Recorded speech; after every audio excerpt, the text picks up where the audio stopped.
আসসালামু আলাইকুম সকলে কেমন আছেন? আশা করি সকলে খুব ভালো আছেন। আজকে আপনাদের কাছে আরেকটি নতুন রেসিপি নিয়ে হাজির হলাম, যেটা হলো আলু কুলচা রেসিপি। বর্তমানে কুলচা খুবই ফেমাস একটা পরোটাতে পরিণত হয়েছে। সকলে কিন্তু খুবই পছন্দ করে এখন এটা। আর দোকান দিয়েও কিনতে গেলে যা চড়া দাম বাবা! তাই চলুন আজকে আমরা এটা বাড়িতে বানাবো। আর এটা কিন্তু খেতে আমার মনে হয় দোকানের থেকে অনেক বেশি ভালো হয়। তো চলুন ঝটপট দেখে নিই এই নরম সফট কুলচাগুলো আমি কীভাবে বানিয়েছি। আর যারা আমার চ্যানেলটি সাবস্ক্রাইব করেনি প্লিজ আমার চ্যানেলটা সাবস্ক্রাইব করে দেবেন। তো চলুন অতি অবশ্যই কিন্তু ভিডিওটা পুরোটা দেখবেন। তো প্রথমে আমরা আলু কুলচা বানানোর জন্য প্রথমে আমরা বানাবো ময়দার ডো। তার জন্য আমি নিয়ে নিয়েছি ময়দা, তার উপরে দিয়ে দিলাম সামান্য একটু নুনটা একটু ভালো করে আমি মাখিয়ে নিচ্ছি আগে ময়দার সাথে। তো নুনটা মাখানো হয়ে গেছে, এখন আমি এর মধ্যে দিয়ে দেবো টক দই। মাঝখানটা আমি একটু ফাঁকা করে নিলাম, তার মধ্যে দিয়ে দিচ্ছি টক দই।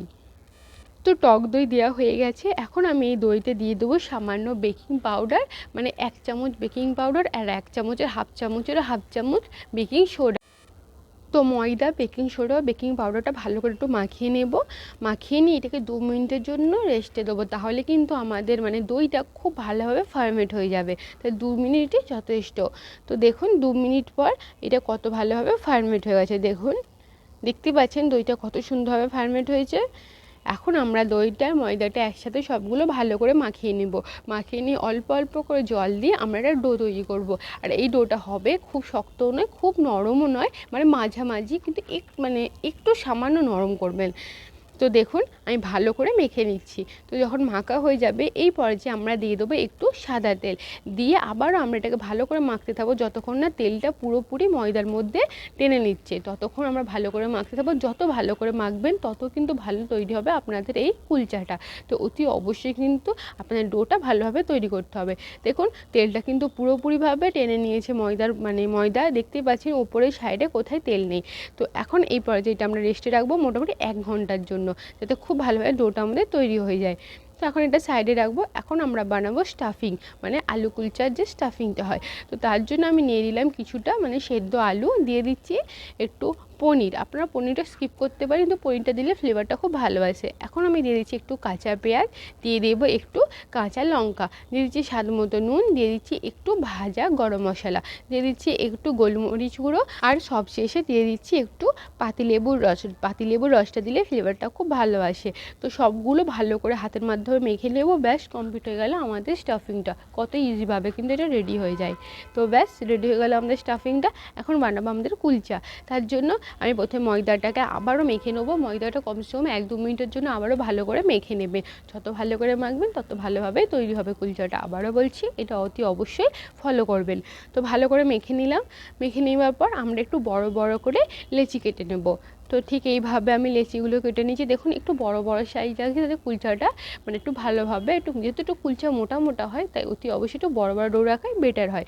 তো এইভাবে আমি সবগুলো করে নিলাম। তো দেখতেই পাচ্ছেন এখন আমরা একটা যাতে আমরা বেলবো পরোটা, তাতে সামান্য একটু তেল মাখিয়ে নিলাম। তেল মাখিয়ে আমরা হাতের মাধ্যমে প্রথমে একটু বড় করে নেব, তার উপরে স্টাফিংটা দেবো, দিয়ে মুখটাকে বন্ধ করে দেবো, যাতে স্টাফিংটা ভালোভাবে ভেতরে লক হয়ে যায়।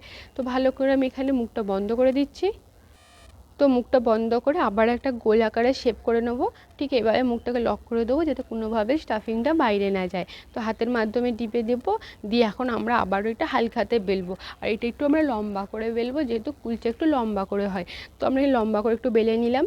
এখন আমি এর ওপরে দিয়ে দেবো একটু কালো জিরে আর সাদা তিল। আপনাদের কাছে সাদা তিলটা না থাকলেও আপনারা স্কিপ করতে পারেন, কেন কালো জিরেটা দেওয়ার চেষ্টা করবো। এটা দিলে কিন্তু কুলচাটা দেখতে খুব ভালো হয়। এখন উপর দিয়ে আমি একটু দিলাম কস্তুরি মেথি পাতা। যেহেতু আমাদের ঘরে ধনিয়া পাতাটা সকলে পছন্দ করে না, তাই আমি এটা কস্তুরি মেথি পাতা ব্যবহার করছি। আপনারা চাইলে ধনিয়া পাতা ব্যবহার করতে পারেন। তো একটু বেলে নিলাম উপর দিয়ে। ব্যাস রেডি হয়ে গেছে আমাদের কুলচাটা। এখন আমরা সেঁকবো।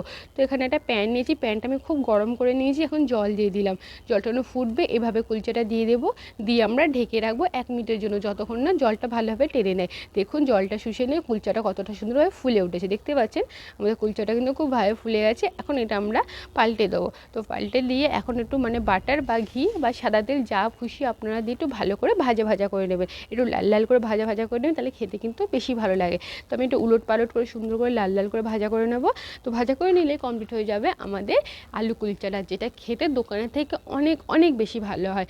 তো দেখুন কতটা সুন্দরভাবে তৈরি হয়েছে। আমি একটু লাল লাল করে ভেজেছি, আপনাদের চাইলে এত লাল নাও করতে পারেন, কিন্তু আমার মনে হয় লাল লাল করে ভাজলে বেশি খেতে ভালো লাগে।